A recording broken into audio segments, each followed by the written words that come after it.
Hello everyone. Welcome back to my Form 5 ethics class at St. Anselm's Abbey School. In this video, we're going to take a look at question 19, article 5, in which Aquinas begins to talk about conscience, what it is and how it works. And he does this by asking a strange question. We're going to have to spend some time on it. The question at the head of the article is whether the will is evil when it is at variance with erring reason. And there's no point in going any further until you understand exactly what we're asking here. This article is pretty difficult. So when we say erring reason, we're talking about human reason, the measure, the proximate measure of the act of the will, as we discussed in Article 3. And that reason makes judgments about what we should do or not do. A judgment like, this is good, I should do this. I should help this person right now. Or, this isn't good, I shouldn't do this. I should leave this person alone right now. Those are the judgments of human reason, directing us to action.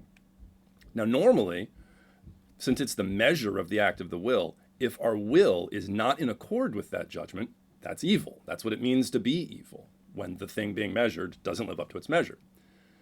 But here we're asking about what happens when our judgments are incorrect. When I judge this is good, I should do this, I'm actually wrong. I shouldn't do it.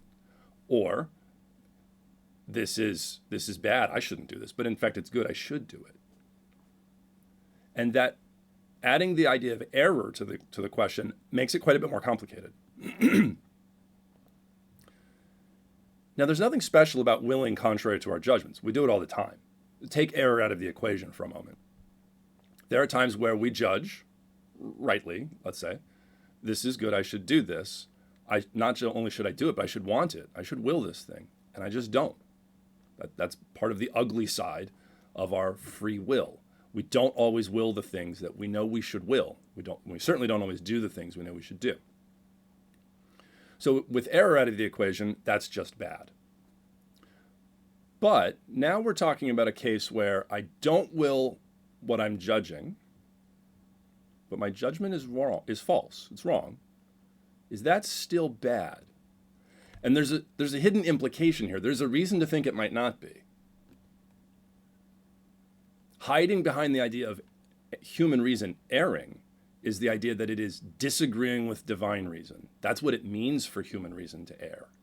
I think this is good, but in reality, which is the same thing as saying in the divine mind, according to divine reason, in the eternal law, I'm wrong. It's not. I think it's good. It's actually bad. I think it's good. God thinks it's bad. I think it's bad. God thinks it's good. Well, having a discrepancy between the act of the will and human judgment, that's bad. Right? We say don't do it and we do it anyway. Don't will that and we will it anyway. But look at that first column. When our will doesn't move in accord with our reason, when our reason is erring, that implies that our will is moving in accord with divine reason. And suddenly this question becomes a lot more interesting. It can only arise because there are two measures of the act of the will, and one of those measures can be wrong. Only one of them can be wrong. So, well, that looks good, right? We could restate this question then like this. Whose side are you on? When you're wrong, when you've judged incorrectly, which measure should you follow? Yours or God's? That doesn't seem like a very difficult question at all. Should you will something contrary to what you have decided, or should you will something contrary to what God has decided? One of those is a really bad answer. But it turns out the answer is not quite as easy as it seems. And by looking at how this works, we're going to see something very important about conscience. So that's the question. All we're trying to get a handle on right now is the question of the article. Whether the will is evil when it is at variance with erring reason. So let's look at the objections. All three objections are good, and in fact that third objection is not just, it's useful. It's not just good, it's pretty useful for us. So sometimes when I'm throwing these out, I'm throwing them out because they don't help us a lot. This one would, I think. However, there's only so much punishment I want to dish out in a single video. This video is going to be long enough already. So we're gonna drop objection 3, and if you just can't get enough of these objections, we can talk about that one in class. The first two, I think, are pretty intuitive. Objection 1. It would seem that the will is not evil when it is at variance with erring reason, because reason is the rule of the human will insofar as it is derived from the eternal law, as stated above in Article 4. But erring reason isn't derived from the eternal law. Therefore, erring reason is not the rule of the human will, and therefore the will isn't evil if it's at variance with erring reason. So I just broke up the sentences a little bit here so you could see it step by step. We're just relying on the things we said about in Articles 3 and 4 about the measures. Reason, human reason, is a caused measure. It's a measure because it's a reflection of the divine reason, because we're made in the image and likeness of God. It's caused by the divine reason or by the eternal law. But error isn't. Erring reason is not a reflection of the divine law or of the divine mind. It's not a way in which we're like God. So, in a way, it just means as soon as we err, as soon as reason errs, it ceases to be a measure. It's no longer a measure of the will. It's disqualified. And then it doesn't matter if the will is at variance with erring reason. We just basically erase it from the chart. So, well, that doesn't matter. And the only thing we're left with is that our will be in accord with divine reason. Clever. Objection 2 is a great story, and you should recognize it as being somewhat similar to something Aquinas said in Question 18, Article 7. According to Augustine, the command of a lower authority does not bind if it be contrary to the command of a higher authority. For instance, if a provincial governor commands something forbidden by the emperor. But erring reason sometimes, meaning in all these moral cases that we're talking about, proposes what is against the command of a higher power, namely God, whose power is supreme. Therefore, the decision of an erring reason does not bind. Consequently, the will is not evil if it be at variance with erring reason. It's very similar to the military analogy that Aquinas gave in one of the replies in Article 7 of Question 18. Talking about the proximate and remote ends of the army.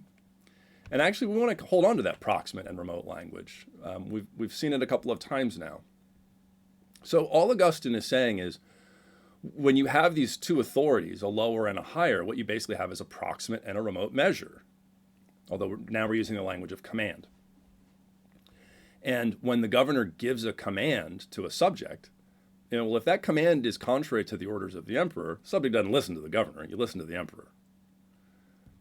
To reach back to Question 18 and apply it another military analogy, you could do the same thing with superior officers giving commands, right? Giving conflicting commands. This is the basic premise or the idea behind a very famous movie, right? A Few Good Men. So you have a colonel who gives orders, perhaps. If his lieutenant gives orders contrary to what the colonel has ordered, the private doesn't listen to the lieutenant, he listens to the colonel. Assuming the orders are lawful and all that. Yeah. Another time. That makes it more complicated than it needs to be. We're assuming for these examples that the remote measure or the remote commander is giving a true command, because the one we're actually looking at with divine reason, well, that one's God. God can't be wrong.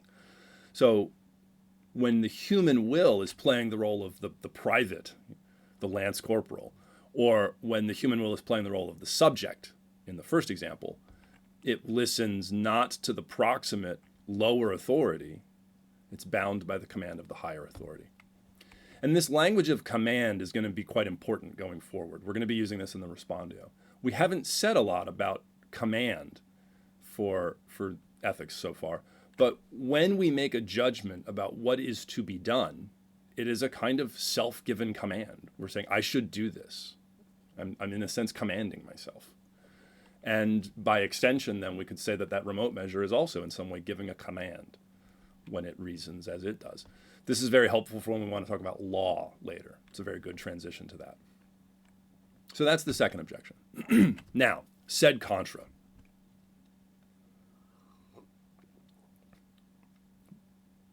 Very useful sed contra.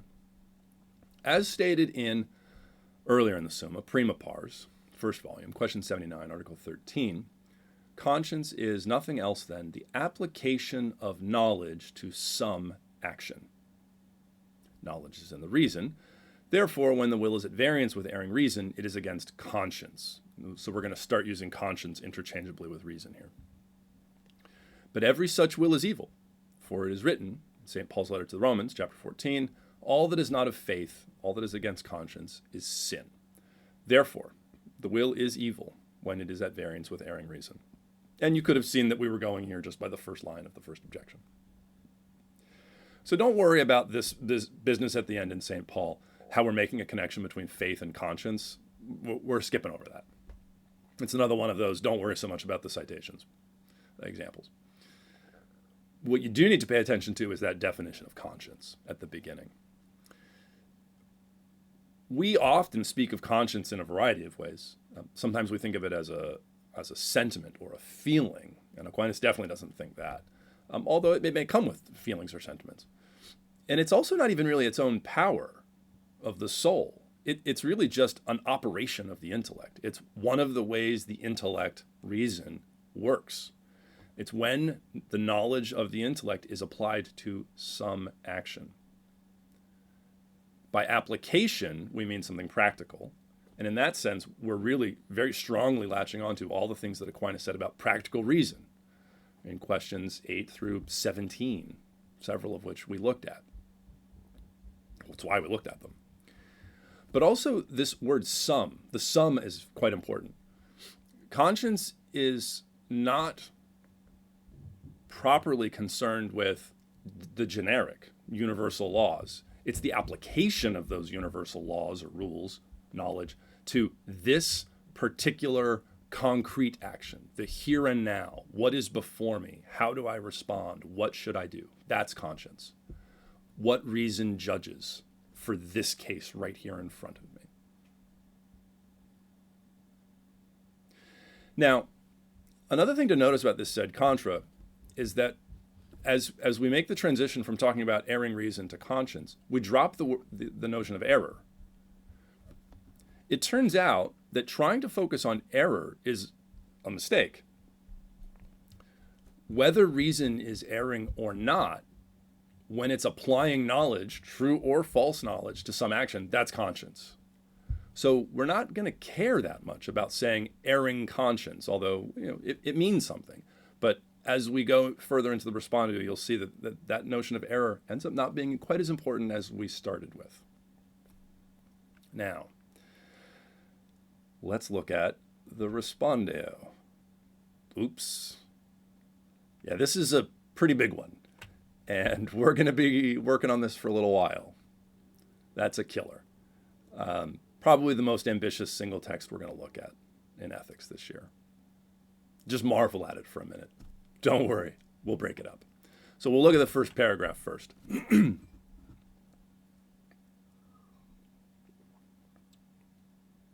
you should see that everything at the beginning is kind of familiar, I think.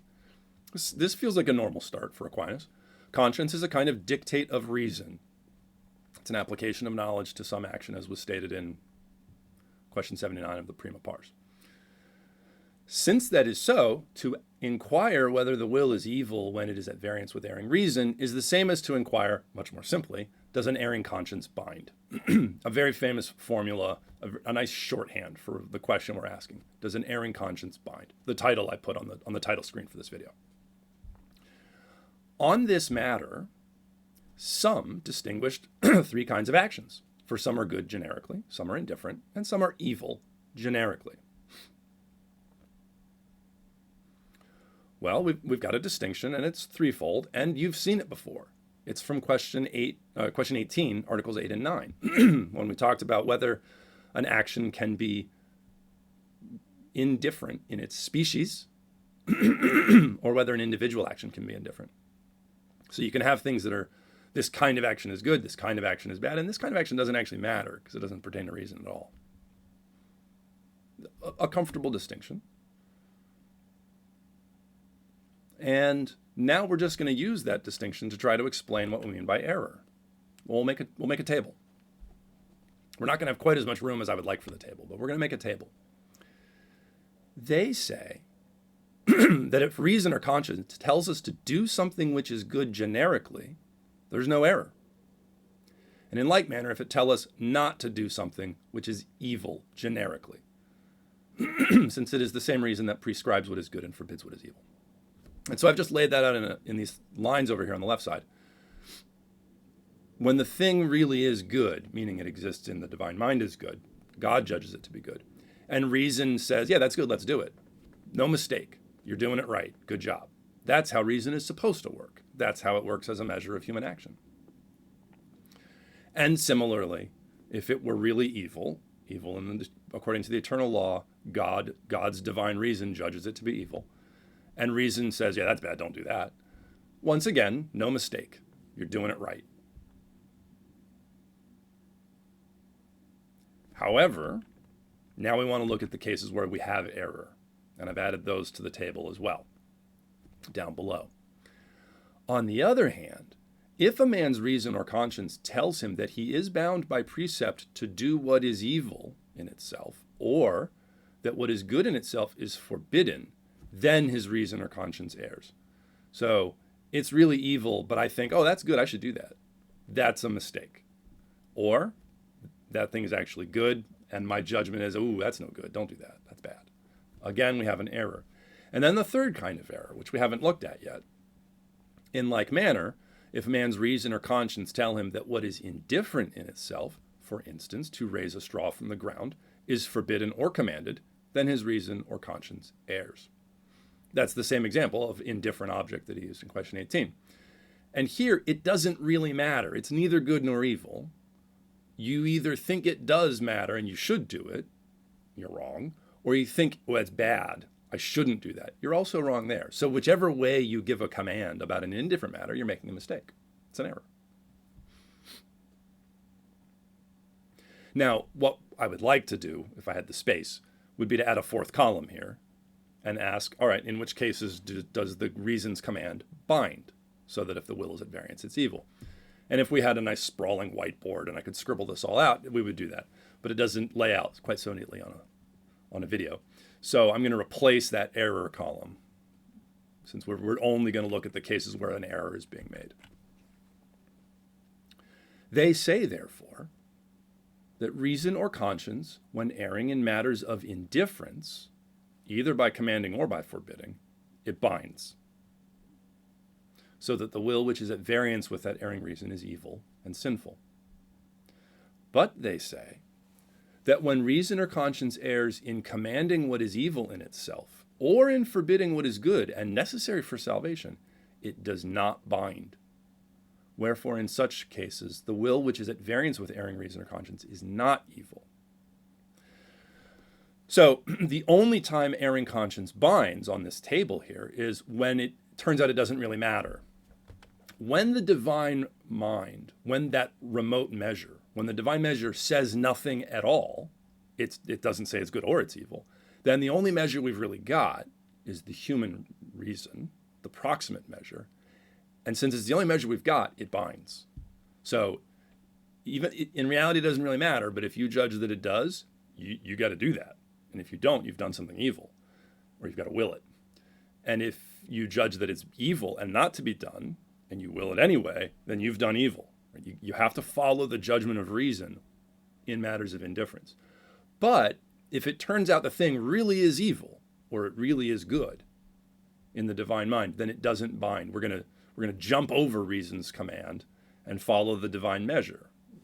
The answer that seems obvious from the way we set up the question at the beginning and the way the objectors were talking about it, because we want to be in accord with divine reason. That's the important one, right? Now, if any of you have noticed while reading this first paragraph that Aquinas has been doing something a little unusual, that's a good observation and a very important one. And if you understand what comes next, or if you see it coming, then congratulations, you've learned a lot. Because we're now at my favorite thing to teach in all of ethics. I love this moment, because this was a lot of work, laying out this table and making the question clear. That was a hefty respondio by itself, and we're only halfway done. And it turns out ain't none of that matter at all. That was all wrong, almost everything. Hyperbolically, everything. It's all wrong. That was a gigantic waste of time. The answer to question 19, Article 5 is unbelievably simple. Conscience always binds. It always binds. Conscience always, always, always binds. You have to have a little bit of a sense of humor about this. This is the master of distinctions saying, nah, that distinction's a waste of time. It doesn't depend on anything. The answer is not, it depends. There are absolutely no exceptions. It's not remotely complicated. Conscience always binds. Conscience always, always, always, always, always, always binds. If you judge something is to be done, you do it. The end. If you judge something is not to be done, you don't do it. And if you fail to follow the dictate of your conscience, of reason, you are doing something evil. Every single time. Conscience always binds. And there's really nothing else to say other than why. What's the mistake here? Why doesn't it depend? Now we'll look at the second paragraph.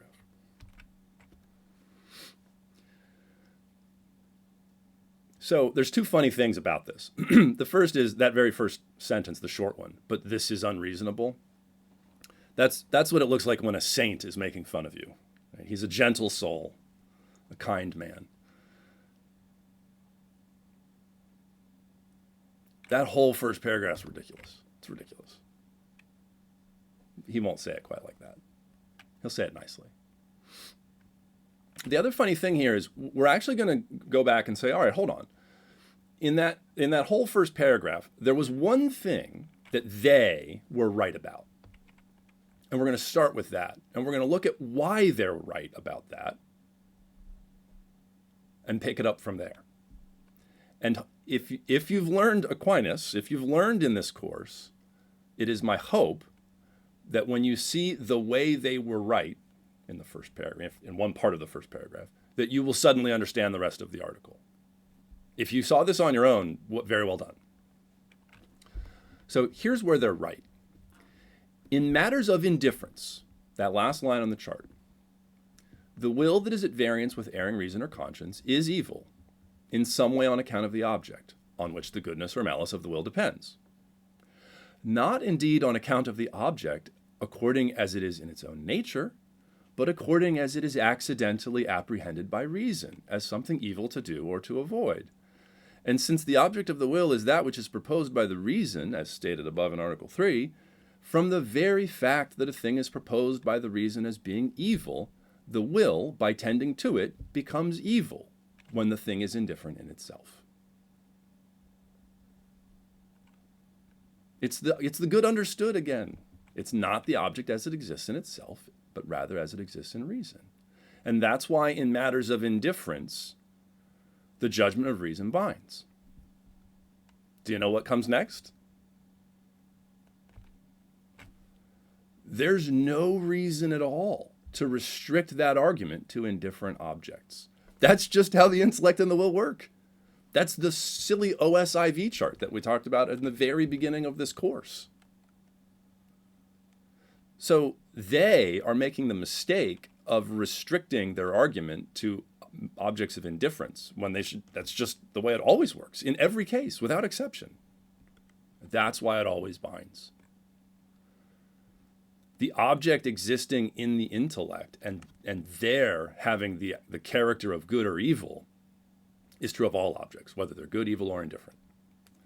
This is the case not only in indifferent matters, but also in those that are good or evil in themselves.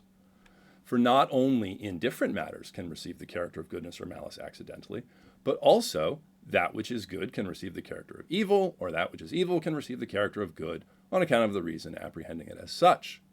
It wasn't just a silly affectation every time I pointed out, somewhat absurdly, the number of times he uses apprehended good. Every single time it comes up, I point it out. And it's so that you'll not mess it up here. It's so you'll remember it, because this is the moment where it really matters. If you remember the way apprehended good stuff works, going back to question 8, and in some ways even question 6, then you know how to answer this respondio. Now, Aquinas is going to give 2 examples. And I think the first one is a little difficult for a couple of reasons. First of all, there's a lot of negatives floating around in this example, and that makes it a little bit tougher to follow.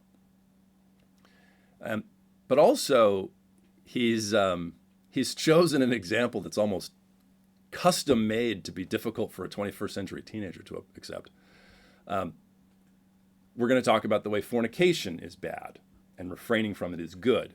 Fornication being sex between unmarried persons. Well, I mean, that's one of the most obvious ways in which our culture is decidedly contrary to classical Catholic Christian ethics, right?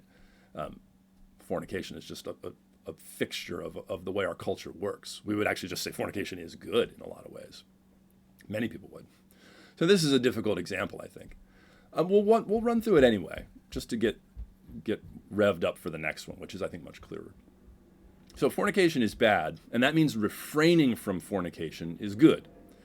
But the will does not tend to this good, again, the refraining, not fornication, except insofar as it is proposed by the reason.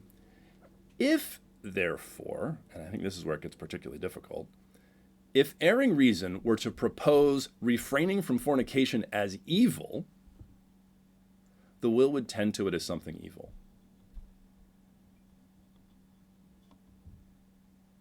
So you think it's bad to refrain from fornication, but you will it anyway. Maybe hard to see exactly how that story would work. That might be another reason the example is a little strange.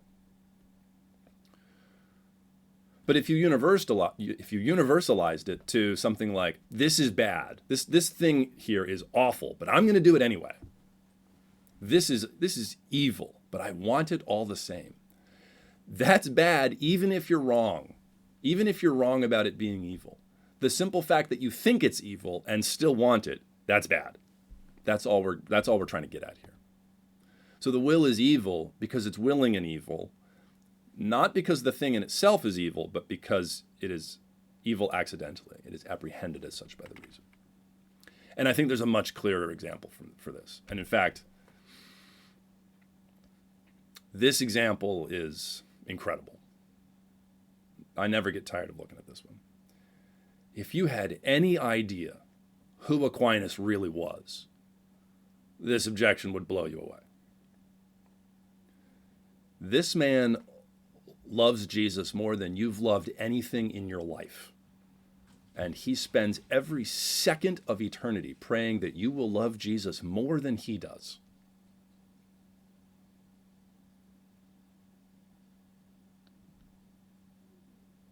And he gives you this example. Faith in Christ is good in itself and necessary for salvation. A dramatic understatement. The greatest good for us individually. Yeah. Our last end, essentially, or the way we get to it. But the will does not tend to it except inasmuch as it is proposed by reason. Consequently, if faith in Christ be proposed by the reason as something evil, the will tends to it as something evil. You would will it as an evil. Not because it's evil in itself, which is absurd, but because it is evil accidentally through the apprehension of reason. When something is apprehended as evil and you will it anyway, it's willed as an evil, no matter how good it is, even when it's an infinite good. It's the way the thing exists in our reason that measures the will.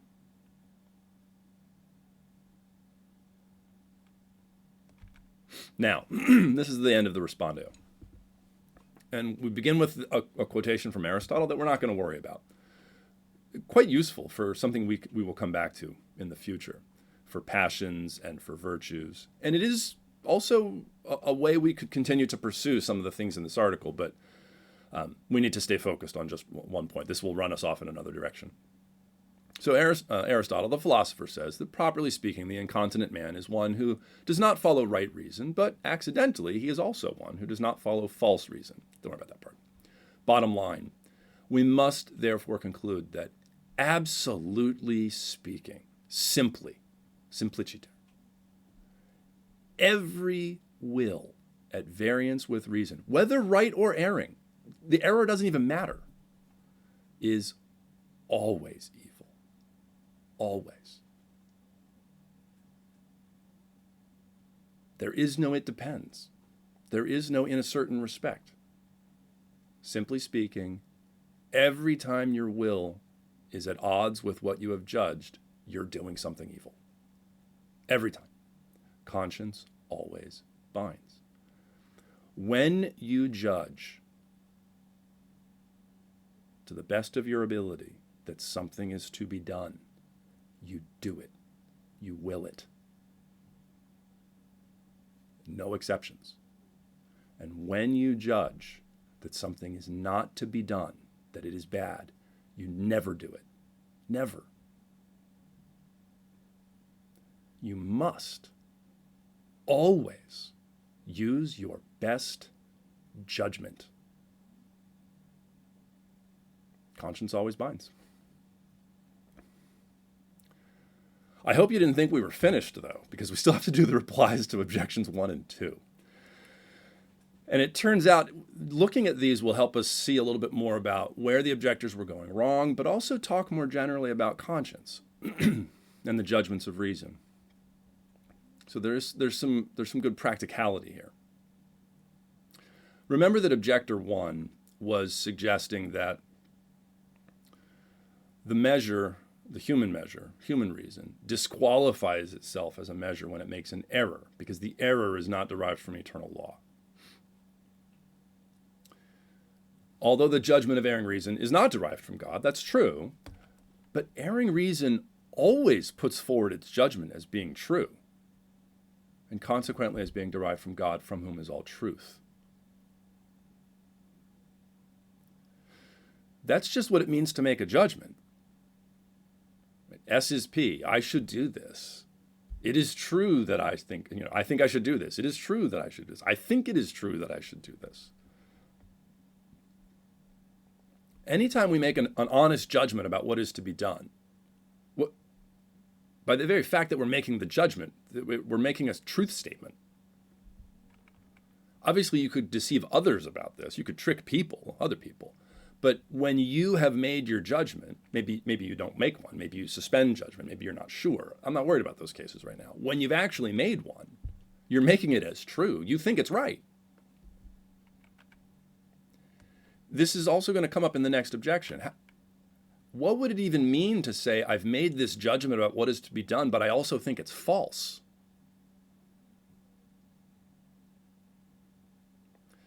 This is going to be one of the main problems with the whole approach that they were taking and that the objectors were taking. And let's look at the next objection to see why. So Augustine told that nice story of, well, when the governor gives you a command counter to the emperor, you don't listen to the governor, you listen to the emperor. Perfectly fine story. The saying of Augustine holds good when it is known that the inferior authority prescribes something contrary to the command of the higher authority. When you know the governor is giving you a counter command, when you know your lieutenant is commanding something contrary to what your colonel has commanded you. But is that what our moral reasoning is like?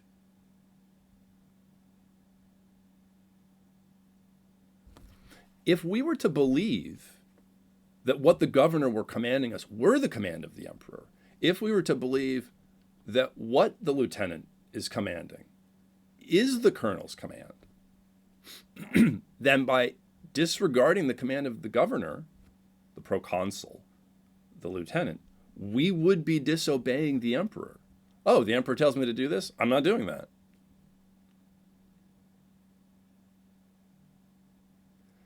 And our real life moral decisions are more like the second version.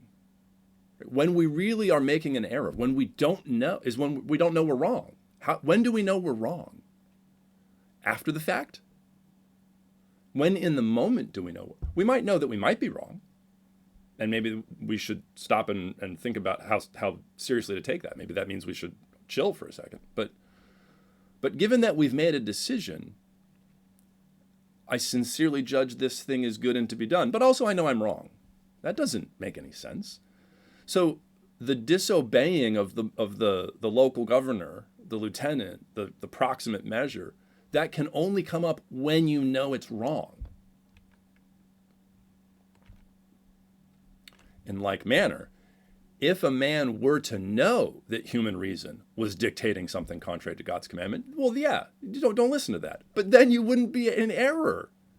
Reason would not be entirely erroneous because you know you're wrong. My own reasoning without any divine assistance gets me to this answer, but I know this answer is wrong because God says this. Therefore, I will listen to God. It's actually very simple reasoning. But when erring reason proposes something as being commanded by God, then to scorn the dictate of reason is to scorn the commandment of God. So you need to be a lot clearer, it turns out, about what kind of error we're talking about here. Because ethics is not ultimately about being able to look back over things that we've done. That's part of it. That's helpful. That's important. That's how we reflect and grow from our experiences. It's part of what priests do in confession with people. But when we talk about ethics as the practical science of happiness, we're interested in what should I do right now? What should I do in the future, this approaching event that I have to deal with? What do I do now? While I'm reasoning about that,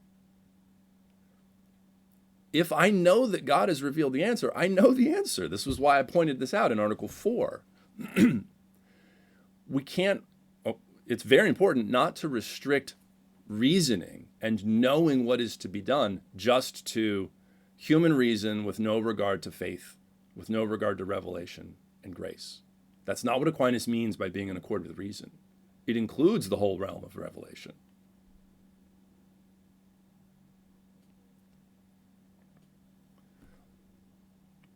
The charts that we were making, the they approach in the first paragraph, it's really only useful if you are looking in hindsight, when you found out later that you're wrong.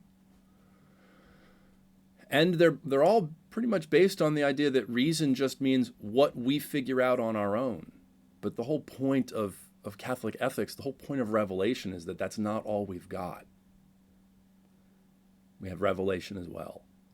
This is why it matters to talk about, read the Bible and listen to the teachings of the apostles and live in accord with the teachings of the church and the right way to interpret scripture and all that stuff.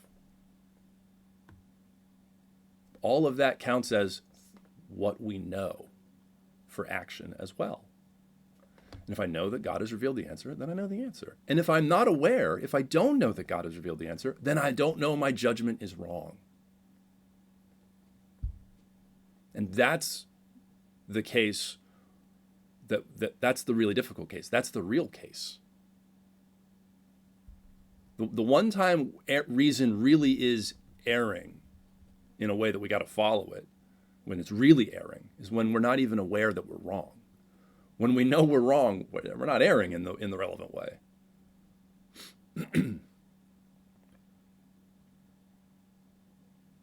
So conscience always binds. What we judge to be done must be done. It must be willed. However, this is only the first half of Aquinas' treatment of conscience.